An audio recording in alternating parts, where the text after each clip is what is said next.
You want to complete levels as quickly as possible in a speedrun, and what you see being done in a speedrun to go quickly can be really surprising and really impressive.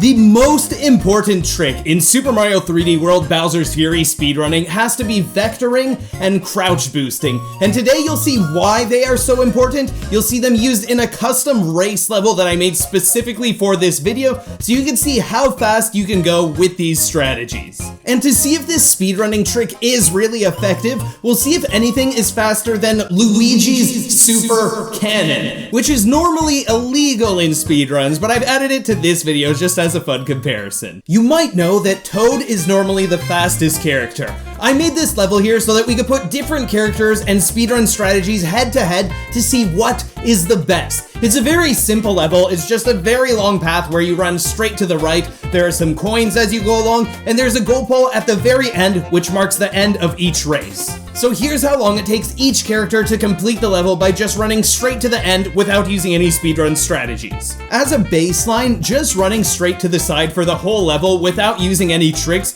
it took Mario 105 seconds to finish the level. And the same with Luigi, who actually has the same run speed as Mario. Toad can run quite a bit faster, and he completed the level in 93 seconds.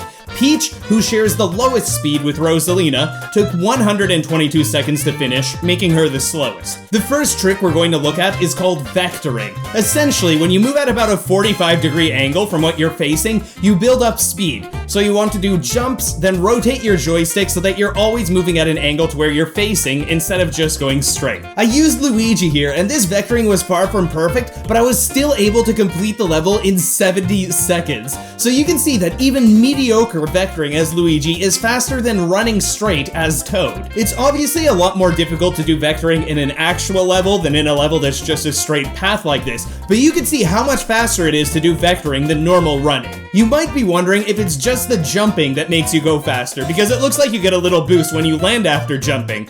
But if you just run straight as Luigi and do jumps going straight, it takes 105 seconds to finish, just like when he's running straight normally, so the angle that you're making when you do vectoring is really important. Here's another very good example that really shows how vectoring works. Toad will try to do a long jump to this island that I added in the background here. If you try to do a long jump straight to the island, your speed isn't high enough to be able to make it to the island, and you'll just bonk off the island and you won't be able to reach it. But if you long jump straight to the right, and then you hold upright on the joystick, you're moving at an angle compared to where you're facing. So you're now moving at a 45-degree angle to where you're facing, so you're vectoring, and your speed keeps getting faster and faster while you're moving like this. Doing a straight long jump doesn't let you reach the island, but by moving at an angle like this, you can make it about halfway across the island before you hit the floor because you keep gaining more and more speed. And there's actually an application of this type of long jump that you could see in the real game.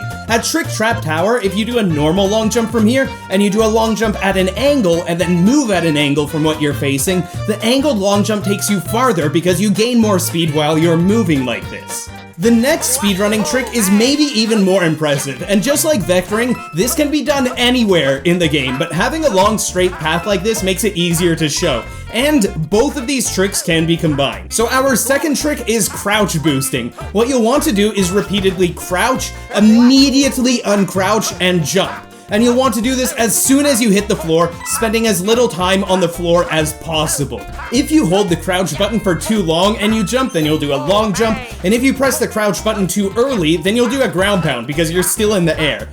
But if you can do this properly in very rapid succession, spending very little time on the ground, then you can build up a lot of speed, and you can even go so fast that the camera can't keep up with you. One super trick that you could use to make this literally 5 million times easier is remapping your controller. You can do this with Joy-Cons, and I think you can do this with a Pro controller also, but for some other controllers like the Hori controller, you might not be able to do it. You'll want to set up your controller so that the X or Y button is actually the Z button. And then, once you have this set up, you'll roll your finger over both buttons. So you roll your finger over the crouch button and then the jump button like this every time you're landing, so you quickly crouch, uncrouch, and jump, and it takes some practice to get this right.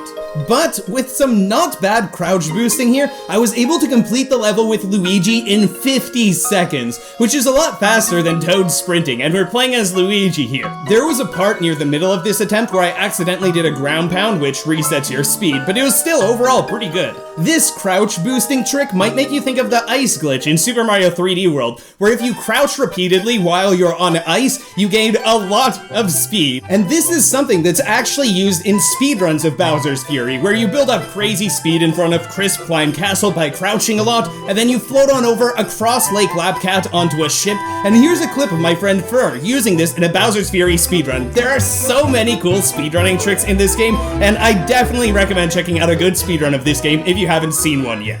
Since crouch boosting is so effective on ice, I remade this entire custom level but using ice blocks instead of grass blocks, so that you could crouch boost on ice all the way across so that you can see how fast you can go like this. With this ice crouch boosting here, Luigi completes the level in 11 seconds. You can really see the power of crouch boosting on ice here, and I wrote a program that would mash the crouch button for me instead of me pressing the crouch button to see how fast this would go, and this is essentially a TAS, or tool-assisted speedrun, and Luigi goes so fast that you're able to complete the level in 5 seconds. Even if we use Luigi's super cannon, which is normally illegal in speedruns, it also takes 5 seconds to complete the level.